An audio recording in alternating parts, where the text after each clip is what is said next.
Stay tuned for the Joan Quinn Profiles. As an editor for Andy Warhol's Interview, the Los Angeles Herald-Examiner, LA Style, and Detour magazines, Joan covered the social set, the Hollywood hotshots, the international art scene, the mysteries of food, the excitement of travel, and the fabulous world of fashion. Joan continues to find creative people on the cutting edge who make things happen. Here's Joan Agajanian Quinn. Hi, I'm Joan Quinn, and welcome to the Joan Quinn Profiles. Waiting to be profiled are author Susanna Ryder and singer-actress Cindy Robinson. Author Susanna Ryder was born and raised in Providence, Rhode Island. She's worked in many facets of fine art, the antique business, auction houses, and in the financial services. It seems all of those experiences, coupled with the fact that she was the executor of a family estate, led her to this book, Don't Call the Thrift Shop. Tell us how long it took you to write the book and how you found someone to publish it.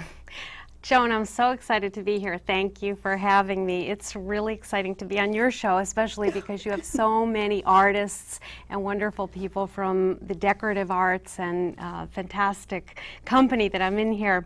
The book took a while. It was really an interesting experience in looking into all these wonderful things that are available for people in the world of antiques and collectibles. I started working in the art and antiques business years ago. I loved art and antiques. My dream was to have my own antique shop or art gallery, but I was not a well-capitalized person at that point. So I went into the financial business, and that has been my profession for 23 years. So you've been always having this in the back of your mind. You've always wanted to do a book. And you did a book. Well, I've always wanted to write, yes. That's been a dream of mine. A publisher. How'd you get a publisher? Well, I was dealing with some of the very same problems that every family is going to go through. I lost a family member. It was a very stressful time. I was in charge of handling all this personal property. Even though I had experiences with art and antiques, there were things I didn't know about: wristwatches, carpets, modern furniture. Things that are in the So estate? I had to find places to find out about what these things were worth and what to do with them and whether they had value and what, it can be a very stressful and emotional experience for a family. There isn't always time or inclination to start going out and getting appraisals or worrying what things are worth at that point. So I had gone through this experience and I had felt that there was a need for a guidebook like this, but there wasn't one. So I got the idea, and I was preparing to send query letters out to the whole publishing world, and a wonderful friend of mine who's a writer and a client, I told her about it, and I said, wouldn't this be a fantastic book? And she said, well, let's just show it to my publisher at Evans. I mean, I'm sure she'll give you some feedback on it. And I was expecting to get a critique, and I was still addressing all my query letters and getting all my self-addressed stamped envelopes and waiting for all the rejection letters that were going to come. Isn't that great? And I sent her the proposal, and a couple weeks later, I was sitting at my desk at the office, and my friend who had referred me to this publisher called, and she had a very strange tone in her voice, and she said, I just got an email from our friend, the editor, and she said, your friend's proposal was rather big hit at our editorial meeting, and I'm going to present it to the editorial board. And I went, oh my God. So that means there was a spot waiting for this, what to do with things instead of sending them to the thrift shop, throwing them in the trash, right? Well, I think they liked the idea. And do you think that that all came about because of the internet, going on eBay, being able to buy things instead of selling?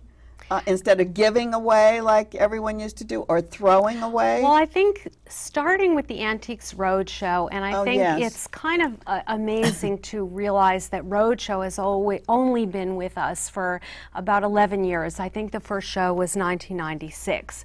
I mean, I think of Roadshow as the first emergence of the world of art and antiques and collectibles into the 21st century, because they have brought some of these wonderful things right into our living room with some of the most gifted experts in the art and antiques world. So I think perhaps Roadshow is the beginning. That's true. And then the internet following, because one of the things that I was overwhelmed by when I began to look into what I was dealing with my estate responsibilities was the amazing resources that are now available online, the information that you can find.